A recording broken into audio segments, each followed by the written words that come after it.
Welcome to this explainer. Today, we're unpacking a massive tech stock event that, quite frankly, sent absolute shockwaves across the market.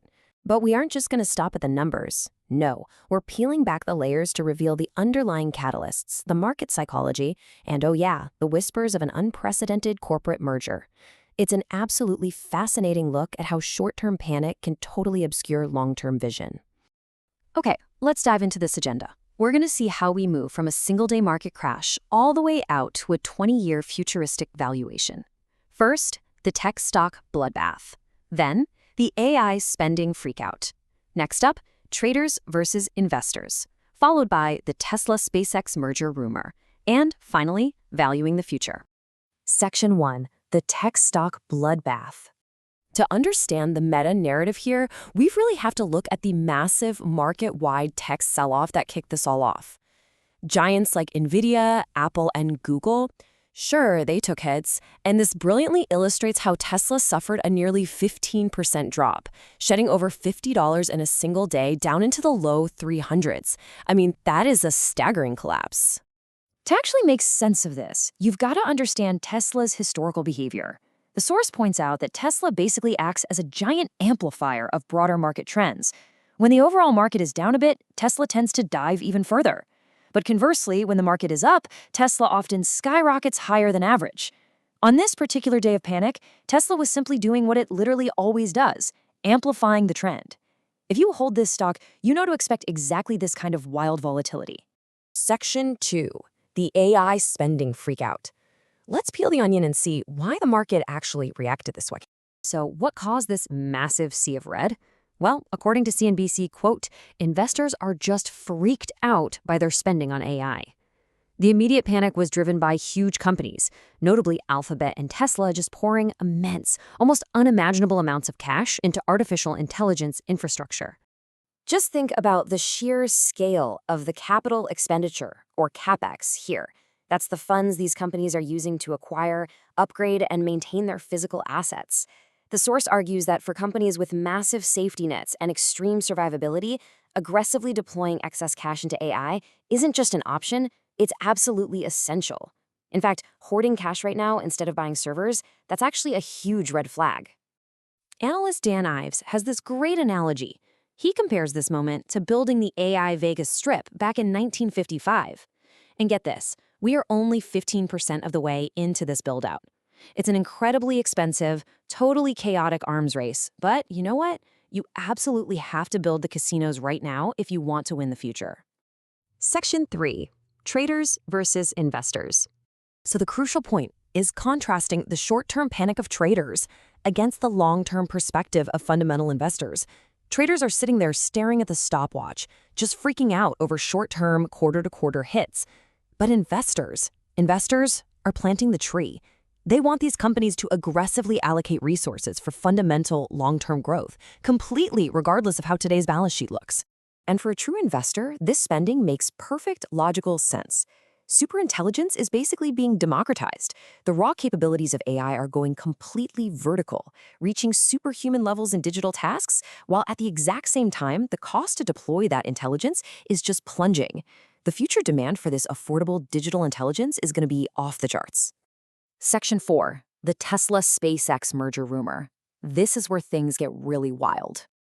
All this aggressive push into AI infrastructure naturally sparks whispers of merging Elon Musk's two massive empires, and the predictions are bold. Analyst Dan Ives puts an 80% probability on a SpaceX-Tesla merger by the end of next year. Meanwhile, prediction markets like Kalshi are sitting at a 63% chance of it happening before 2028. Serious financial minds are betting heavily on this. Now, what's really interesting about this slide is the undeniable synergies driving these rumors. You've got SpaceX scaling up solar production, which is obviously Tesla's bread and butter. You have Starlink internet hardware being integrated into every future Tesla vehicle and Cybercab. There are joint ventures like the Terafab project, and crucially, both companies have an insatiable, massive shared need for AI compute. Together, they'd form a massive, closed-loop ecosystem. But corporate governance is where this whole fantasy hits a brick wall. This outlines how a merger would actually be approved. Step 1, submit the proposal to shareholders. Step 2, shareholders cast their proxy votes. But step 3 is the absolute killer for Tesla. Any shareholder who just doesn't participate in the vote, they're automatically counted as a no. Because of that rule, the approval hurdle is basically Mount Everest. Just think about passive retail investors who ignore or delete their proxy emails. They instantly become automatic no votes. Add in institutional funds that might have strict internal mandates or those that actively oppose Elon Musk, and pushing a successful vote through the Tesla shareholder base would be exceptionally challenging. Section 5, Valuing the Future. Let's look at how to actually value these two colossal entities over the next 20 years. Whether they actually merge or stay completely separate, how do their long-term valuation models compare? Well, Tesla is firmly rooted in physical world automation. Think scaling the robotaxi network and the Optimus humanoid robot. SpaceX, on the flip side, is pivoting hard into global telecom with Starlink, and uniquely providing space-based intelligence.